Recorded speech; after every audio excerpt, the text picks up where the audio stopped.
la funcionalidad de un arroyo es la de proveer los servicios de banco de proteína a las poblaciones. Con la pesca de especies hídricas nativas, ¿verdad?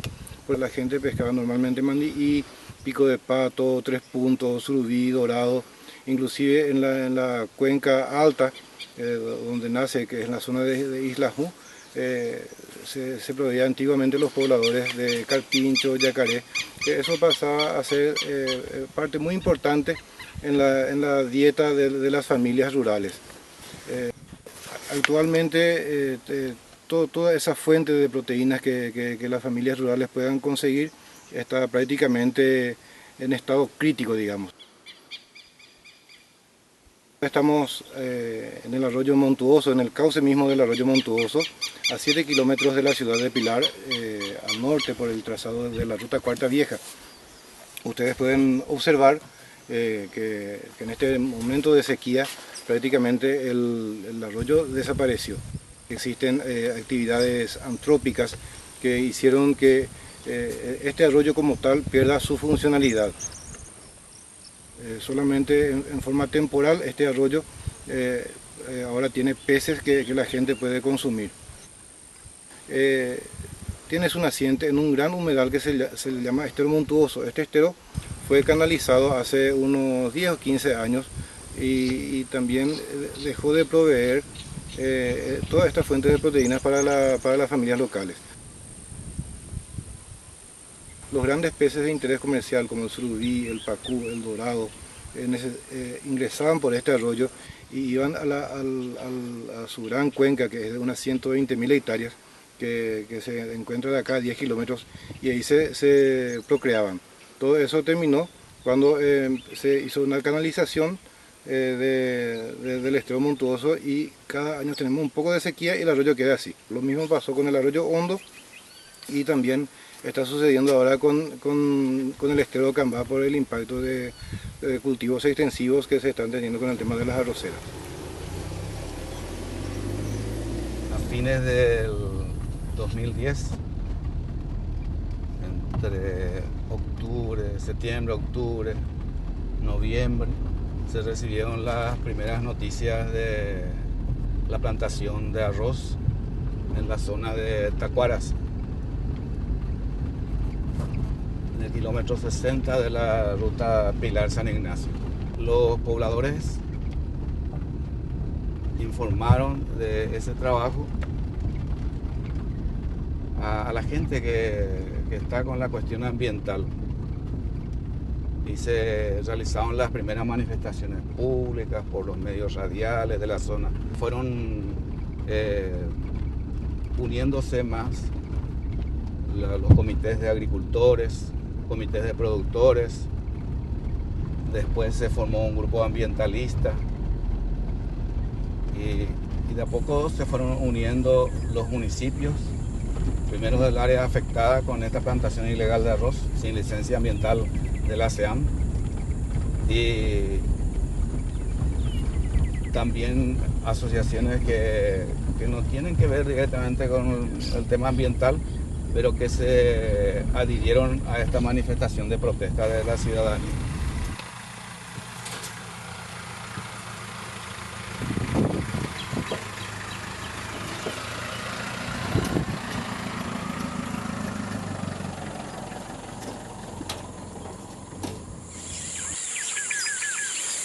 Bueno, se quedó de cara ahí, te habla ese socio, Mauricio. Está lo mismo ahí, no, que la paso, tengo que dejar que la pongo ya, tipo, no la. Está como no, que tira, a ver, me está la seca, pues ya ves. Claro. Oh, mano, está ahí tirengo, ya, yo, vamos, yo, ya le estaba, yo topado, ya no es fotografía. Oye, era, pero vengo, la doy nada, ya viene contra, una ya pensé que estoy ya, Esto es el arroyo Ñembucú, y donde existía un gran embalsado anteriormente, pero con un gran espejo de agua. O sea que corre el agua por este lugar. Por ese motivo es que cuando se construyó el terraplén, rápidamente subió el nivel del lado norte, el costado norte, y se fue secando del lado sur, donde murieron muchos peces también por ese motivo. Es el límite entre Pilar y Laureles. En este lugar se cruzaba hasta hace 2 años atrás, en Balsa. Había un gran espejo de agua que era por eso conocido como el Paso Pindó. El cruce se hacía en canoa también, para los pasajeros sin vehículos. Y la balsa, por supuesto, para cualquier clase de vehículos. Motos, autos, camionetas, camiones y colectivos. El proyecto original era la construcción de un puente largo y una pequeña parte de terraplén. Pero no entendemos todavía por qué se hizo la modificación total de ese proyecto que se habría presentado a la SEAM y cómo la SEAM autorizó a la construcción de este terraplén. Aquí persiste el daño ecológico y no hay ninguna sanción para los autores morales y materiales de esto que se cometió aquí en Paso Pindó.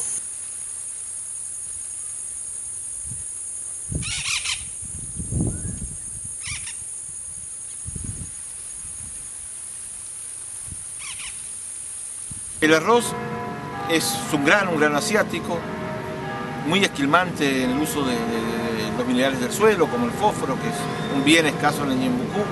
No solo el volumen inmenso de agua, no solo la inmensa superficie de tierra que utiliza para ese cultivo, sino también esquilmante de suelos y además tiene otro valor agregado.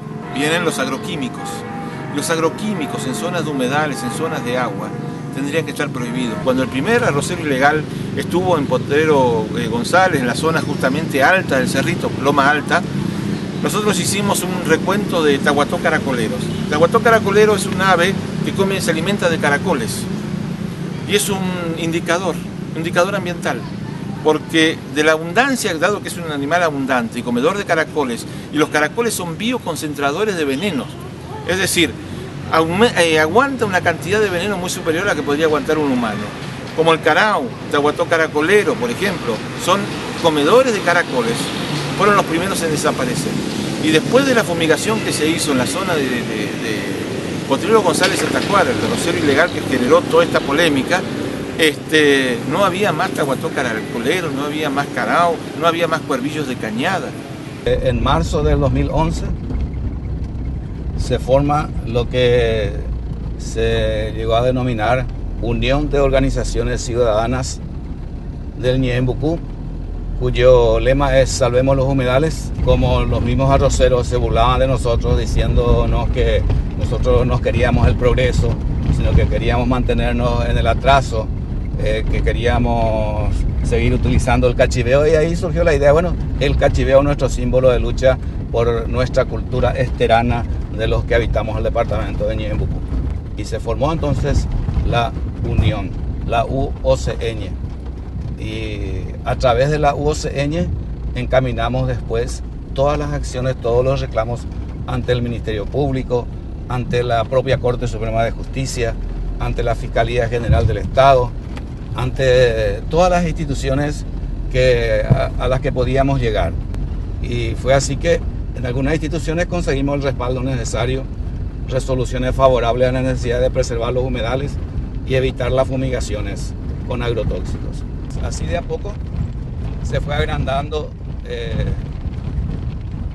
algo así como la conciencia ciudadana para hacer posible levantar una gran muralla que se oponga a estos grandes intereses económicos manejados principalmente por las multinacionales. Acá el tema no era solamente el uso del agua como bien escaso y como recurso sostenedor de vida, sino también las fumigaciones aéreas y su incidencia en la población campesina y en la flora y en la fauna. El fenómeno de la deriva es tremendo, es decir, cuando está en la zona del cultivo y cuando el avión tira los venenos, que desgraciadamente no son controlados por el SENAVE, no se sabe qué tipo de venenos se usan, y sobre la cuenca del arroyo Ñembucú se usaron venenos tremendos como el furadán, por ejemplo, un insecticida de amplio espectro, muy peligroso. Cuando se arrojan los venenos, no todo el veneno cae en el área núcleo, en el área del cultivo, sino que mucho se dispersa. Eso se llama deriva, porque las condiciones climáticas tienen que ser las adecuadas. Cuanto más temperatura, más humedad y más calor, eso más rápido se volatiliza y más tiempo queda en el aire y más lejos llega después cuando basta que haya un poco de viento. Y si hay viento, ese veneno que tenía que caer en el cultivo para eliminar las plagas de ese cultivo, si hay un poco de viento, ese veneno se dispersa. Los efectos crónicos y los efectos agudos, los agudos son los primeros que se sienten, pero los crónicos vienen después, los cánceres vienen después. La gente no asocia sus enfermedades con que se fumigó a 1 kilómetro hace 5 años. Desgraciadamente las aves no mueren ahí, en el momento, salvo que tengan una intoxicación aguda porque le cayó una fumigación encima. Mueren mucho después, con los mismos problemas que el hombre, y lejos.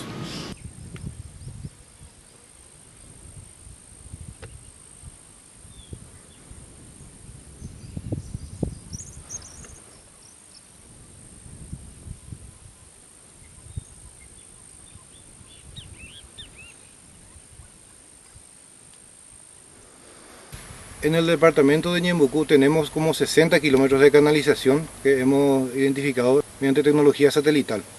Imagínense todo el impacto ambiental que se realizó sobre los humedales. Los humedales son un ecosistema totalmente distinto al ecosistema de bosques. Imagínense, por ejemplo en Caaguazú, en Alto Paraná, ustedes tienen, tenemos el ecosistema de los bosques, ¿verdad? En Ñembucú tenemos el ecosistema de humedales. En el Ñembucú se llegaron a formar como aproximadamente 200 comisiones pro canalización que fueron reconocidas en los distintos municipios y en la gobernación del Ñembucú. Imagínense ustedes que se realice en Alto Paraná o en Caaguazú unas 200 comisiones pro deforestación. O sea, el daño ambiental de desecar un humedal o de talar hectáreas de bosques es igual. Con la diferencia de que si vos dañás 1 hectárea de bosque, tal vez ese daño sea más puntual. Pero si vos desecás 1 hectárea de humedal, ese daño tiene mayor impacto inclusive en los cultivos, en los bosques aledaños, en la ganadería de la zona circundante. Humedales suspendidos, el agua es bien escaso, abajo no hay acuífero guaraní sino mar, el agua hay que defenderla. El cultivo de arroz es demasiado esquilmante de suelos y demasiado abusivo en cuanto a agua, y bueno, esa fue la síntesis de la lucha, ¿verdad? La soberanía alimentaria para mí es que uno tenga la capacidad en un país, en una región, en un departamento, en una comunidad, en el caso de los campesinos, de que primero pueda autosustentarse con su propia producción y en un segundo punto tenga la posibilidad y la capacidad y el derecho de consumir la producción nacional. Aseguremos nosotros nuestra alimentación con nuestra producción primaria, con nuestra industria paraguaya, y el excedente podemos exportarlo.